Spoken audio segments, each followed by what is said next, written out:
नमस्कार, मैं हूं दिलीप तिवारी और आपके साथ आज एक खास मेहमान हमारे इस प्रोग्राम में जुड़ रहे हैं। उनका नाम है देश के केंद्रीय सड़क एवं परिवहन मंत्री के साथ साथ एमएसएमई मंत्रालय का जिम्मा जिनके पास है। जी हां, नितिन गडकरी। वो ऐसे राजनेता हैं जो दिल से बात करते हैं। राजनीति की अपनी लक्ष्मण रेखा होती है, राजनीति में अपनी मर्यादाएं होती हैं, पार्टी का अपना एक विजन होता है और देश के लिए जो सरकारें तय करती हैं उसकी अपनी एक व्यवस्था होती है।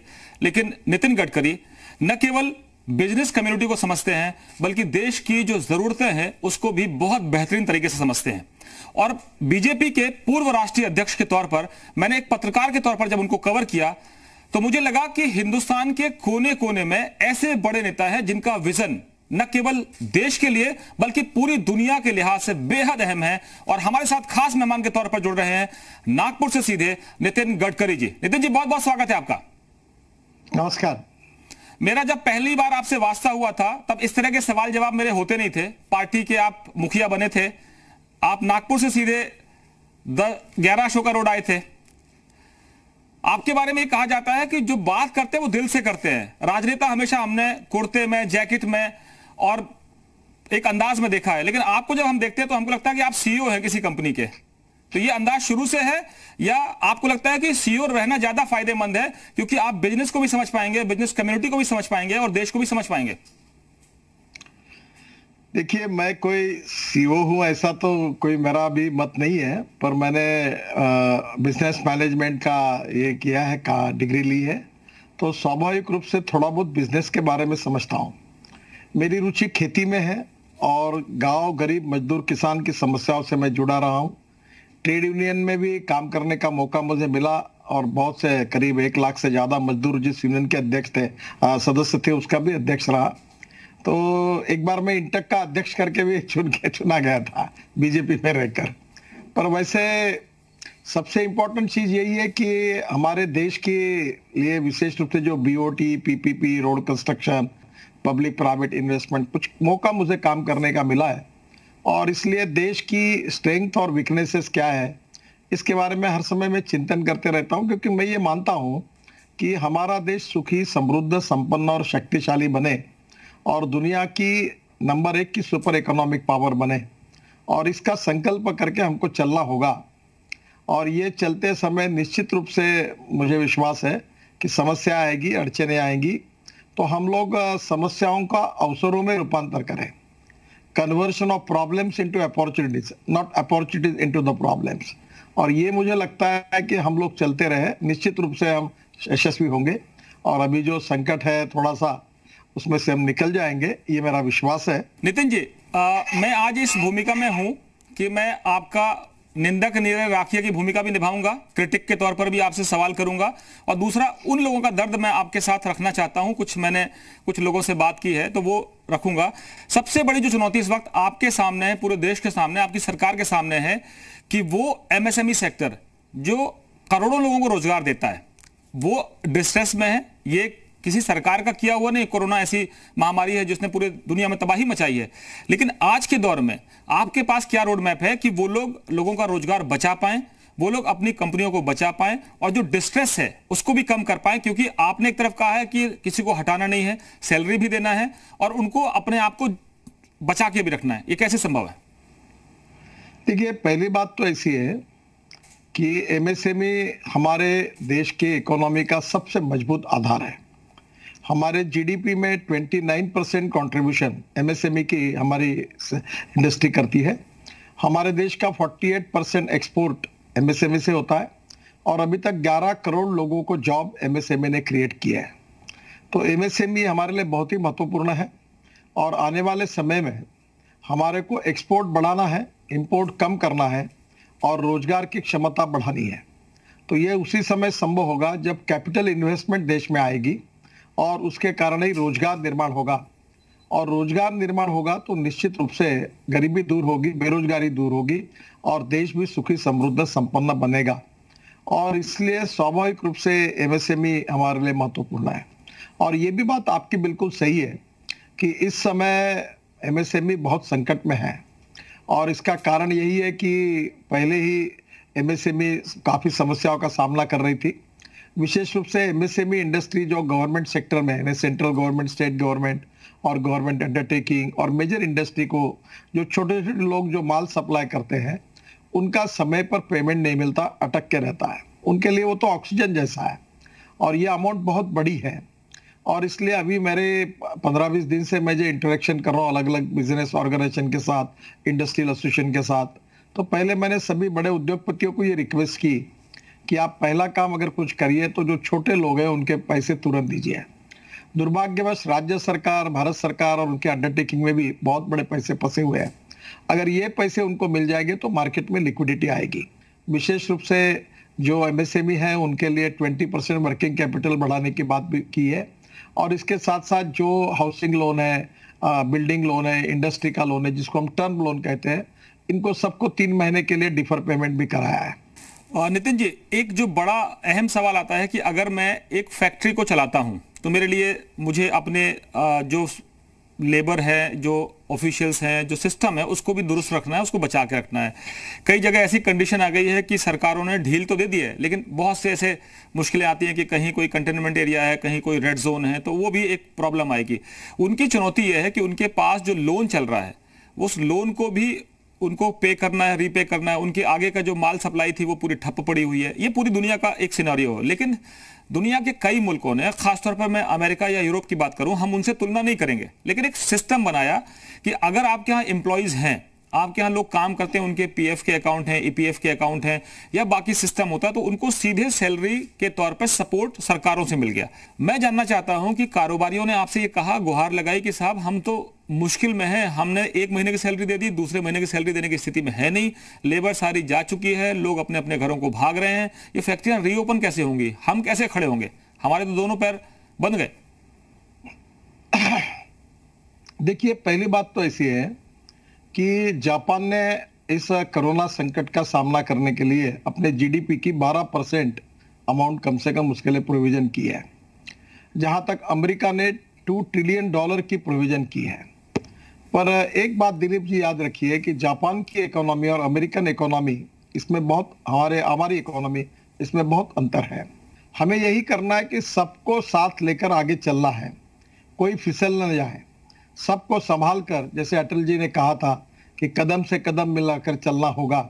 हम सब स्टेक होल्डर कदम से कदम मिलाकर चलेंगे, किसी को गिरने नहीं देंगे, किसी को फिसलने नहीं देंगे और सब एक दूसरे को संभाल कर आगे निकल जाएंगे इस संकट से।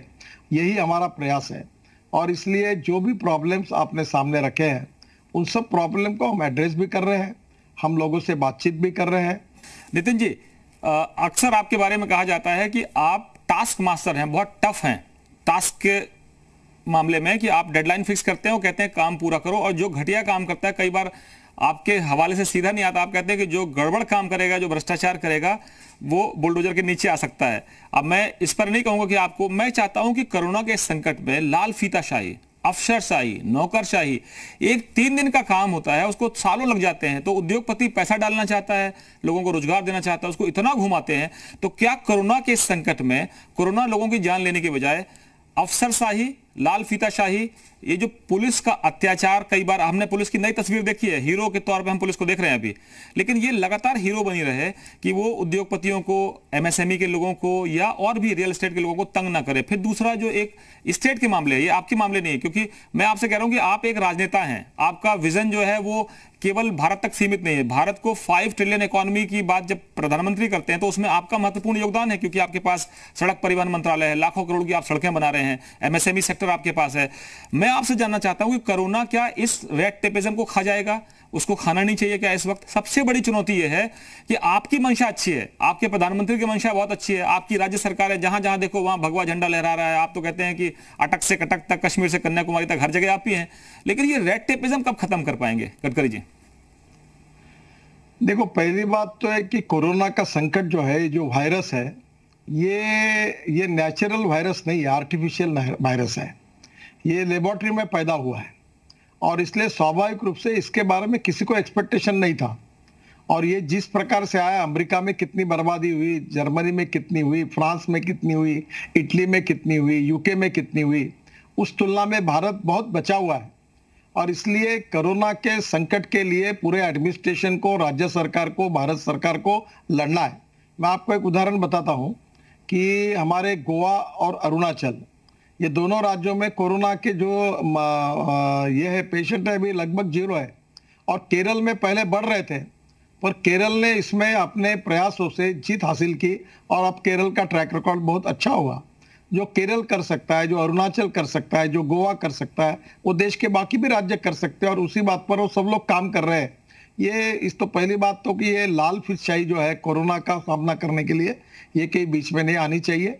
इस समय राज्य सरकार, भारत सरकार में कोई राजनीति नहीं है, हम सब लोग मिलकर चल रहे हैं और हम सबको मिलकर कोरोना की लड़ाई लड़नी है। पर जहां तक ये आर्थिक रेड टेपिज्म जो आपको इंडस्ट्री डिपार्टमेंट में लगता है, वो भी हमने लगभग निकाल दिया है। अभी हमने सब बातों के लिए ई गवर्नेंस की व्यवस्था की है।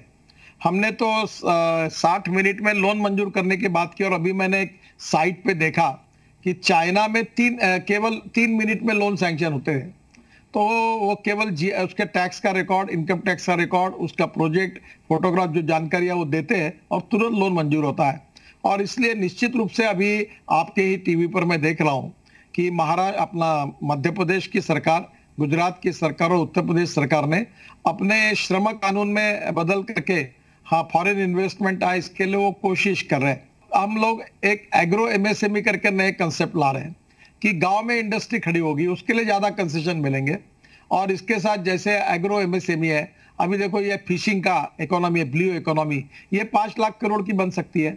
अभी हमारे जो बोट है, फिशरमैन है, वो केवल 5 नॉटिकल माइल तक जाते हैं। अभी हम 100 नॉटिकल माइल जाने वाले स्पेशल हमने ये तैयार किए हैं ट्रॉलर, कि जो हम लोग फिशरमैन को देने वाले एमएसएमई के अंदर, ताकि वो 100 नॉटिकल माइल जाएंगे तो फिशिंग का उत्पादन 5 गुना बढ़ेगा। तो धीरे धीरे हमें एग्रीकल्चर, रूरल, ट्राइबल, यहाँ भी ध्यान देकर वहाँ इंडस्ट्री जानी पड़ेगी और वहाँ रोजगार खड़ा करना पड़ेगा। और अगर वो खड़ा हुआ वहाँ रोजगार, तो वो लोग काहे के लिए मुंबई में आएंगे, काहे के लिए चेन्नई, बेंगलोर जाएंगे, काहे के लिए दिल्ली आएंगे।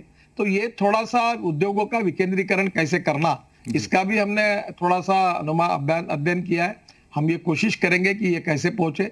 दूसरा, हैंडलूम, हैंडीक्राफ्ट, खादी ग्रामोद्योग, आपने पता होगा कि हमारा टर्नओवर विलेज इंडस्ट्री का इस साल 87,000 करोड़ है और अब हम उनको 2 साल में 5 लाख करोड़ करना चाहते हैं। हमारे गांवों में जैसे इथेनॉल की इंडस्ट्री है, मैं चाहता हूं कि 500 डिस्टिलरी खोले। नितिन जी, आपके पास सबसे अहम जो मंत्रालय है वो है सड़क परिवहन मंत्रालय। आपके पास दिल्ली मुंबई हाईवे का ड्रीम प्रोजेक्ट है, आपके पास 22 ग्रीन जो हाईवेज हैं, ग्रीन कॉरिडोर जो आप बना रहे हैं। मैं आपसे जानना चाहता हूं कि जब आप काम करते हैं, जो आपका अंदाज है और जो बिजनेसमैन जो चाहता है कि भाई साहब ये लाल फीताशाही खत्म कर दीजिए, क्योंकि बहुत से प्रदेशों में आपकी सरकारें हैं, वहां पर भी वो संकट से जूझते हैं। ऐसा नहीं मैं कह रहा हूं कि ये बीजेपी की सरकारें इसलिए लाल फीताशाही, मैं कह रहा हूं कि जो बिजनेसमैन के सामने सबसे बड़ी चुनौती है, एक तो लाल फीताशाही से परेशान रहता है, दूसरा वहां पर जो उनसे खाने वाले, लूटने खसोटने वाले, चाहे वो कोई हो, वो चाहे वो अपराधियों की एक पूरी गैंग हो या अंडरवर्ल्ड, अब तो वो खत्म हुआ है, लेकिन कुछ लोग स्थानीय स्तर पर उसको परेशान करते हैं। तीसरा, वो परेशान रहता है अपने आपस की लड़ाई झगड़े से परेशान रहता है कि इतनी मुकदमेबाजी हो जाएगी कि वो प्रोजेक्ट ही आगे नहीं बढ़ेगा। देखिए, पहली बात तो ऐसी है कि लाल फीताशाही तो मोदी जी आने के बाद काफी बड़े प्रमाण पर गई है। अभी जैसे मैं आपको बताता हूं कि मैं 17 लाख करोड़ के काम अवार्ड कर चुका हूं पिछले 5 साल में। मैं, हमारा बजट शिपिंग में 800 करोड़ का था और हमने सागरमाला करके प्रोजेक्ट लिया था, वो 6.5 लाख करोड़ का था। और मुझे बताते हुए खुशी हो रही है कि आज वो जो प्रोजेक्ट है वो कम से कम हमने 6.5 लाख करोड़ के काम किए और केवल 800 करोड़ का बजट था। पोर्ट के जो प्रॉफिट्स है वो 7,000 करोड़ हुए और निश्चित रूप से इतना बहुत बड़ा बदल हो गया। तो मुझे क्या लगता है, लाल फीताशाही को बदलने में मोदी जी की सरकार ने बहुत बड़ा इनिशिएटिव लिया है। रेड टेपिज्म को हम निकाल देंगे, ई गवर्नेंस को लाएंगे और जो इंस्पेक्टर राज है उसको पूरी तरह खत्म कर देंगे। और निश्चित रूप से भ्रष्टाचार, जो सबसे बड़ा हमारे जड़ है, जो हमारी समस्या है, इसको उखाड़ कर फेंकेंगे। पूरी ट्रांसपेरेंसी के साथ, time bound, result oriented, corruption free, ऐसी सरकार, यही हमारी सबसे बड़ी विशेषता है और यही हम इसके लिए निश्चित रूप से आपकी बात से मैं सहमत हूं कि ये लाल पिचाई को हम उखाड़ कर फेंकेंगे। नितिन जी, एक बात और आती है कि उद्योगपति की चिंता ये होती है कि हमने उद्योग लगा दिया, हमने पूरी व्यवस्थाएं कर दी, सब कुछ नियम कानून के तहत कर दिया, खुदा ना खास्ता कोई हादसा होता है तो सीधे तमाम ऐसे नियम थे कि सीधे मुकदमा जो है उस व्यक्ति पर होगा जिसने इन्वेस्टमेंट किया है, जिसने इतने लोगों को रोजगार दिया। तो उसकी चिंता यह है कि हमने पूरा ढांचा खड़ा किया, हमने नीचे का सिस्टम, मजदूरों से लेकर अफसरों तक का पूरा एक सिस्टम खड़ा किया, जगह जगह की अलग अलग परिस्थितियों के हिसाब से, लेकिन हमको विलेन बना दिया जाता है और ऐसा लगता है कि जैसे सारी समस्या की जड़ हम ही है। जब देश में मुख्यमंत्रियों के नेतृत्व में राज्य सरकारें चलती है, प्रधानमंत्री के नेतृत्व में देश चलता है, या अलग अलग जिम्मेदारियां होती हैं, तो उसमें जो जिम्मेदार होते हैं उनकी जिम्मेदारी तय होनी चाहिए कि अगर आपने समय पर फायर एनओसी देने के बाद समय पर चेक नहीं किया कि गड़बड़ी तो नहीं हुई, समय पर आपने और व्यवस्थाएं चेक नहीं की, तो जो अफसर हैं वो बच जाते हैं, लेकिन जिसने उद्योग लगाया, जिसने इन्वेस्टमेंट किया, वो कल्प्रिट बन जाता है और फिर वो भागते फिरता है कि साहब गलती हो गई, अब इस धंधे में आने की जरूरत नहीं थी, वैसे ही अच्छे थे बिना धंधे के।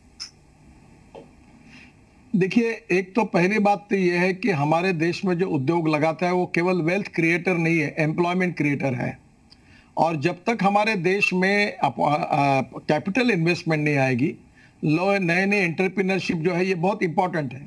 मैं बहुत बार कहता हूं कि innovation, entrepreneurship, science, technology, research, skill and experiences, we name it as a knowledge, and conversion of knowledge into wealth हमारा भविष्य है, conversion of waste into wealth हमारा भविष्य है। और ऐसे समय जिनमें एंटरप्रेन्योरशिप है, ऐसे लोग जो ये काम करते हैं उनको तकलीफ नहीं होनी चाहिए। हाँ, उन्होंने कुछ गलती की, कानून का भंग किया तो कार्रवाई हो सकती है, पर केवल उनके जिम्मेदार पकड़ के विलन नहीं बनाना चाहिए। आपकी बात बिल्कुल सही है, ये केवल वेल्थ क्रिएटर नहीं है, तो ये एम्प्लॉयमेंट क्रिएटर है, रोजगार देने वाले हैं। वैसे मैं आपको बताता हूँ कि हमारे यहाँ नागपुर में एक मियान करके बड़ा प्रोजेक्ट है जिसमें काफ़ी फैक्ट्रीज आई है, तो वो नया इंटरनेशनल एयरपोर्ट बन रहा है, तो 50,000 लोगों को रोजगार देने का मैंने संकल्प किया था, तो 5 साल में पिछले करीब 30,000 लड़कों को वहाँ काम मिला है। और अभी मैं कोशिश करते रहता हूँ, तो मैंने कहा था एक बात कि कोई 500 करोड़ अगर हमारे यहाँ म्यान में इन्वेस्ट करेगा तो मैं उसके पैर छूने के लिए तैयार हूँ।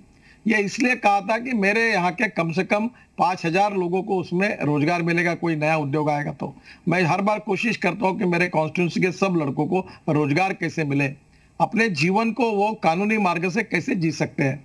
तो मुझे लगता है ये बहुत आवश्यक है और इसलिए ये वेल्थ क्रिएटर नहीं है, ये एम्प्लॉयमेंट क्रिएटर है। क्रेडाई जो हमारी रियल एस्टेट कारोबारियों की जो संस्था है, उसका क्या चिंता है इस वक्त रियल एस्टेट को? लेकिन सीधे आपका डिपार्टमेंट भले ना आए, लेकिन आपकी सरकार है, आप सरकार में प्रमुख मंत्री हैं, इसके करीब देश भर में 20,000 मेंबर्स हैं, और उनका क्या एक आपसे एक निवेदन है, जरा आप सुन लीजिए पहले, फिर मैं आपसे सवाल करता हूं। नमस्कार नितिन जी। नितिन जी, इस दौर से निकलने के लिए सारे व्यापार को, बिजनेसेस को, इंडस्ट्री को लिक्विडिटी की जरूरत है।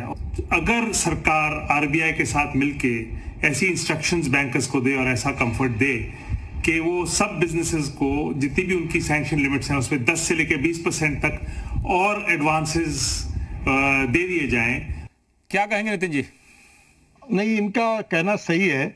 इस समय रियल एस्टेट के लिए ही नहीं, के लिए आरबीआई से हमको क्या जो वर्किंग कैपिटल लिमिट है वो 20% तक बढ़ानी पड़ेगी। इस प्रकार जी लिक्विडिटी का प्रॉब्लम है। और सबसे इंपॉर्टेंट चीज जो उन्होंने कही है कि मार्केट में लिक्विडिटी आनी चाहिए, और लिक्विडिटी आने के लिए इंफ्रास्ट्रक्चर के काम को हमको गति देनी होगी। अब जैसे रोड कंस्ट्रक्शन में हमने पिछले 5 साल मेरे मंत्री पद के कार्यकाल में हमने करीब 17 लाख करोड़ के वर्क अवार्ड किए, पोर्ट, शिपिंग, वाटर रिसोर्सेस और रोड में। और अभी हमने तय किया है कि हमारा इसमें रोड में 2 साल में 15 लाख करोड़ के रोड के हम काम अवार्ड करेंगे ताकि मार्केट में लिक्विडिटी आए। गडकरी जी, आपको लोग पुलकरी के नाम पर भी जानते हैं, इतने पुल बना दिए थे आपने महाराष्ट्र में, और इतने सारे नागपुर को एकदम शक्ल बदल दिया आपने, मेट्रो और पता नहीं क्या क्या। मैं जरा एसोचैम से जुड़े हुए कुछ और नुमाइंदे हैं, उनकी बात सुना देता हूं कि जो एसोचैम से जुड़े हुए लोग हैं, इन्वेस्टमेंट और कैपिटल मार्केट के चेयरमैन हैं एसके जिंदल साहब, वो आपसे कुछ बात रखना चाहते हैं, रियायत मांग कर रहे हैं, जरा उनको सुन लेते हैं, फिर आपका एक रिएक्शन लेता हूं। माननीय गडकरी जी, नमस्कार। मेरा नाम एसके जिंदल है और मैं एसोचैम को रिप्रेजेंट करता हूं।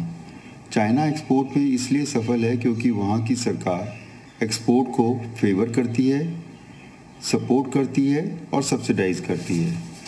31 मार्च 20 तक जो इंटरेस्ट इक्वलाइजेशन स्कीम हमारे एमएसएमई सेक्टर को अवेलेबल थी, अनिश्चित काल के लिए बंद हो गई है।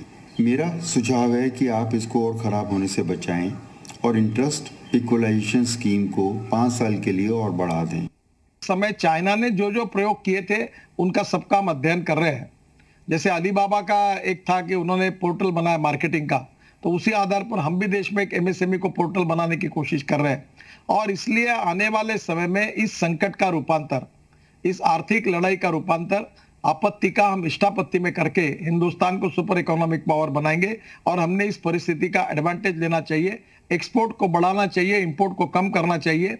और स्वाभाविक रूप से हमारी जो एमएसएमई है उन्होंने अपनी टेक्नोलॉजी को अपग्रेड करना चाहिए और फॉरेन इन्वेस्टमेंट अपने यहाँ लाने की पूरी कोशिश करनी चाहिए। हम भी इसके लिए काम पे लगे हैं, राज्य सरकार भी लगी है। मैंने जॉइंट सेक्रेटरी इसके लिए जिम्मेदारी दी है। सभी देश के एम्बेसडर से भी हम बातचीत कर रहे हैं और ये बिल्कुल सही है। जो बात अभी जिंदल साहब ने कही है कि ये जो स्कीम के बारे में, तो मुझे भी लग रहा था कि ये स्कीम शुरू है, पर मुझे इसकी अभी जानकारी नहीं है। पर ये इनकी बात पर मैं तुरंत ध्यान दूंगा और इसको एक्सटेंशन देने के अगर दे सकता हूं तो पूरे देने का काम करूंगा। और मैं उनको ये कहूंगा कि जैसे भी ये लॉकडाउन बंद होता है और मैं दिल्ली में आता हूं तो मुझे मिलने के लिए आइए, जरूर मैं इसका समाधान ढूंढकर आपको मदद करूंगा, ऐसा विश्वास देता हूं। मैं आपसे पूछना चाहता हूं कि यूपी की सरकार ने, एमपी की सरकार ने और कई सरकारों ने अपने अपने लेवल पर एफर्ट्स किए हैं, चाहे वो गुजरात की सरकार भी हो।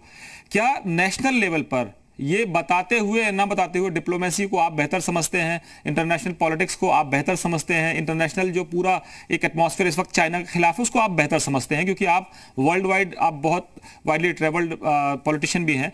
तो अगर मैं बात करूं कि एक काउंटर स्ट्रेटेजी बनानी पड़ेगी आपको कि दुनिया इस वक्त हमारी तरफ देख रही है, चाहे वो मेडिसिन का मामला हो, चाहे वो और भी सप्लाई का मामला हो, मेडिकल से जुड़ा हुआ हो, दुनिया इसलिए भी देख रही है कि हम इतने मुश्किलों में रहने के बावजूद मजबूत रहते हैं। हम अमेरिका की तरह नहीं है, हम इटली की तरह नहीं है, हम बाकी यूरोपियन कंट्रीज की तरह नहीं कि हम घुटने टेक दें, क्योंकि हम लड़ने में माहिर माने जाते हैं और कम चीजों में गुजारा कर लेते हैं।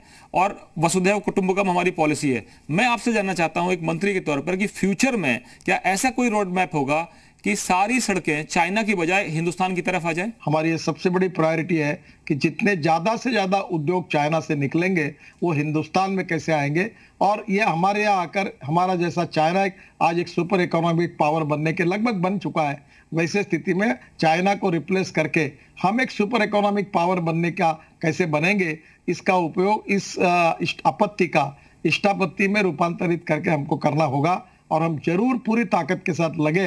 इतना ही मैं कहना चाहता हूं, ज्यादा बात करना उचित नहीं होगा, पर ये इसके पीछे हम सब लोग लगे हैं, ये आप विश्वास रखिए। एसोचैम के पूर्व चेयरमैन अनिल अग्रवाल भी आपसे कुछ कहना चाहते हैं, उनको सुन लेते हैं, फिर आपका जवाब लेता हूं। Start working from home, it is necessary that we relax the master plan regulations which permit presently only the chartered accountants and the advocates to work from home. So therefore it is necessary that a notification is issued by the Government of India which permits the MSME units to work from home, and they make small offices in their drawing room or a street floor or a basement. Nitin ji, एक नई demand है, नया idea है कि जब घर में बंद ही है, लॉकडाउन ही है, तो फिर कुछ नया क्यों ना कर लें? ये मुझे लगता है इनका बहुत अच्छा सुझाव है और मैं निश्चित रूप से एमएसएमई में ई गवर्नेंस के साथ कोई भी एमएसएमई अपने घर से काम करे वो, और हम अपने ऑफिस से करें और ईमेल पर जो भी वो भेजे और तुरंत उसका काम हो जाएगा। इस प्रकार का ई गवर्नेंस और घर बैठे बैठे सब काम आईटी का उपयोग करके हो, जो उन्होंने सुझाव दिया बहुत ही अच्छा है। और मैं मानता हूँ, मैं निश्चित अभी दिल्ली जाने वाला हूँ और निश्चित रूप से इस सुझाव पर भी काम करेंगे, ऐसा मैं उनको विश्वास दिलाता हूँ। Nitin ji, national real estate development council एक और संस्था है जो बिल्डर्स से जुड़ी हुई है, उनकी एसोसिएशन के वाइस प्रेसिडेंट हैं, वाइस चेयरमैन हैं, वो कुछ कहना चाहते हैं, प्रवीण जैन साहब, उनको सुनते हैं, फिर आपका एक जवाब लेता हूं। माननीय गडकरी जी, मेरा नाम प्रवीण जैन है, मैं रियल एस्टेट इंडस्ट्री को रिप्रेजेंट करता हूं। मेरा आपसे कहना यह है कि जो हम परमिशन स्टेट गवर्नमेंट से लेते हैं, 2 दिन के काम के लिए 3 महीने, 6 महीने, 1 साल लगा देते हैं। तो ये हम कैसे इसको ठीक कर पाएंगे? क्या है कि जो मैंने पहले आपको बताया था कि एक 10 करोड़ 5 करोड़ 8 करोड़ के फ्लैट अब कहां से लोग लेंगे, पैसा ही नहीं है। और जो ईएमआई होता है वो उसमें लोग ले नहीं सकते। तो इसीलिए मैंने कहा कि 10 साल का लोन, जो हाउसिंग लोन है वो 20 साल का करो, ताकि वो 20 साल में ईएमआई कम आ जाएगा तो लोग खरीद सकेंगे। जो बने हुए फ्लैट है वो सरकार ले सकती है तो ले ले, ताकि कम से कम लिक्विडिटी आ जाएगी, उसमें से बाहर निकल जाएंगे। तो ऐसे बहुत सी बातों की चर्चा हाउसिंग मिनिस्ट्री के साथ मैं जरूर करूंगा, मैं उनसे बात करूंगा, ये उनके अधिकार में विषय है। पर निश्चित रूप से ये जो कह रहे हैं इनकी तकलीफें बहुत सही है। निश्चित रूप से मेरे तरफ से जो भी हो सकेगा, क्योंकि जो 250 उद्योग इनके साथ काम करते हैं वो सब एमएसएमई के हैं और उनको भी जिंदा रखना। कोई टाइल्स बनाता, कोई दरवाजा बनाता, कोई और कुछ बनाता, छोटे छोटे किचन बनाता है। तो ये भी हमारी छोटी छोटी ऐसी 250 इंडस्ट्री है, तो उनको भी निश्चित रूप से जगाने के लिए निश्चित इसके साथ कुछ करना होगा। तो मैं जरूर करूंगा, ये आपको विश्वास के साथ। नितिन जी, आपके जो विपक्षी दल हैं वो इस समय क्रिटिसाइज नहीं कर रहे लेकिन सुझाव दे रहे हैं। तो मध्य प्रदेश के कांग्रेस के कार्यकारी अध्यक्ष हैं और वो मंत्री भी रहे हैं। अब सरकार अब आपकी आ गई है तो अब वो विपक्ष में बैठे हुए हैं, राहुल गांधी जी के सहयोगी हैं, क्योंकि राहुल गांधी तो आपके क्रिटिक हैं। तो उनको भी जरा सुन लेते हैं कि विरोधी क्या पूछ रहे हैं आपसे। दुनिया भर के देश उद्योगों की एक तरह से राहत पैकेज के रूप में मदद कर रहे हैं। हमारी सरकार को भी आवश्यकता है आज की वो छोटे और मझोले उद्योगों को जो रोजगार जनरेट करते हैं उनको आर्थिक पैकेज दें। अगर आप उद्योग को ये कहेंगे कि आप पालन पोषण करो मजदूर का, उसको तनख्वाह दो बिठाए हुए, तो वो कहाँ से वहन करेगा? पहले ही अर्थव्यवस्था इतनी डैमेज है। तो मैं देश की सरकार को इस ओर विचार करना चाहिए। नितिन जी, वही बात विरोधी भी आपसे यही गुजारिश कर रहे हैं।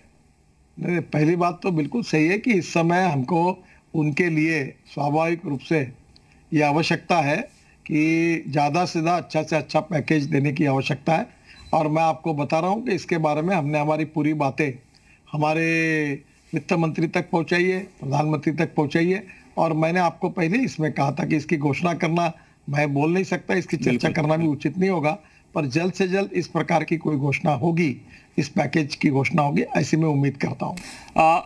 नितिन जी, आखिरी सवाल इस कार्यक्रम को खत्म करने से पहले कि मैं आपके सुझाव आपके वित्त मंत्री जी के पास जो सुझाव और भी लोगों ने गुजारिश की होगी, देश के प्रधानमंत्री के पास जितनी तरह की समस्याएं पहुंच रही हैं, तो देश को इस वक्त सबसे बड़ी चुनौती का सामना करना है और सबको मिलकर लड़ना है, ये आपने कहा। और आप विरोधी भी आपके साथ है इस मामले में कि लड़ना तो है।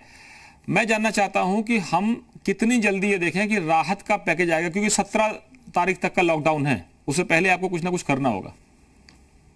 देखिए, मैं आपको इतना ही कहूंगा कि जल्द से जल्द आएगा, क्योंकि इसकी घोषणा वित्त मंत्री और प्रधानमंत्री के लेवल पर ही फाइनल निर्णय होगा।